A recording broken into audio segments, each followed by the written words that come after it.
Hello guys, this is Nicole Vlog. A day of my life is a content. Hi guys! Welcome to Nicole Vlog. So, ang ginagawa po niya dito is nagpapaganda muna.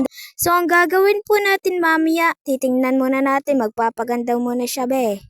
So, ang gagawin po natin is pinapaypayan po natin ang pinapakuloan nating tubig.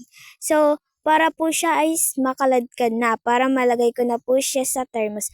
So, pinapakita ko po pala dyan yung hinugasan ko kanina para So, ilalagay ko po pala dyan yung mainit na tubig na kaninang pinapakaladkad natin, ilalagay ko na po dyan sa thermos.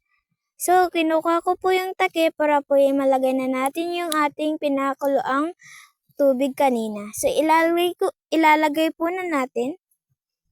So, kukuha na po pala ako dyan ng tasa at kutsara para tayo po ay makasimula na para magkape. Fast forward po at nilagyan ko na po dyan ng kape at asukal sa lalagyan. So, lalagyan ko na po pala dyan ng mainit na tubig para po tayo makahigop na ng kape. Fast forward na po at andyan na po ang ating tinimplang kape. Unang higop, sarap na agad. Yan! Para ng tanga be, para ka ng tanga. At dyan na po pala nagtatapos ang ating video.